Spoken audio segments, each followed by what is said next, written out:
Hey guys, it's Nick from Surf Fishing in SoCal, and today we're going to go over how to tie a Texas rig. This is all you need. So this is coming from my rod tip up here. So my rod tip's way up here, main line's coming down, and this is going to be the finishing end of the line where I'm going to tie the lure on. So for the Texas rig, you'll need some sort of hook. I like a weighted hook, and I can drop the link to the description of what exactly all these are. This I believe is a 5/0 weighted 1/8 Swimbait hook. 1/2 ounce bullet weight. Obviously my stuff's pretty banged up, I use it a lot. And then just a Swimbait. This is a 4.8 inch Keitech fat impact swing. And then pliers, really just for the cutters. But yeah, let's get into it. So first things first is the bullet weight. So you take your main line here, and then you want to make sure you don't string it this way, because that's going to be backwards. You're going to have to redo everything. So you're going to want to, the point of the bullet should go on first, slide right through there. And then you're just going to tie the hook on it. And it's literally that easy. So yeah, you can use whatever knot you're going to want to use. I'm going to use the clinch knot. So we'll go straight through. And this will be how to tie the clinch knot as well. So once you go through here, you're going to grab both ends here. One way or another, you need to make 5 to 7 twists in this line. Some people go as low as 4. You can either twist the hook until you get your 7 twists, or what I actually like to do is hold the hook like this and twist the line. And you go 5 to 7 times. I'm just going to stick with the 4.5-ish there.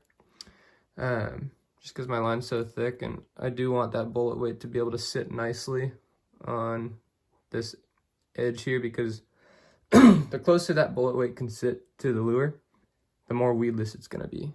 So once you get your twist, do something to make sure when you go like this, it doesn't do that, because it's tough to get through.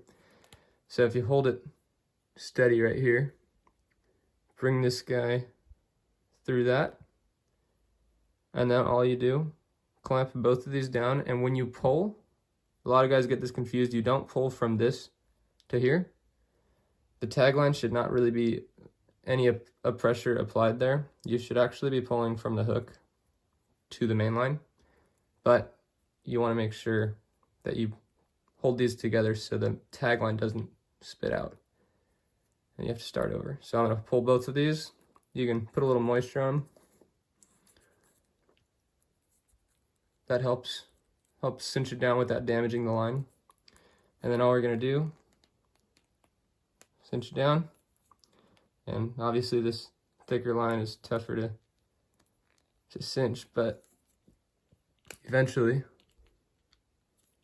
should look something like that. And once you're there, you're going to want to go ahead and cut this tagline. First, always double check. Like, if you pull and it's not busting, you're probably good. But I'm going to cut the tag here. Once I've got that cut, this is technically your finished Texas rig just without a lure. So this is kind of how it's going to work. And then the lure, this one I've already used a couple times, so it's pretty shredded here. But you'll just look at the lure, the tail sits down. So this is the bottom, this is the top. I'm going to enter right in here.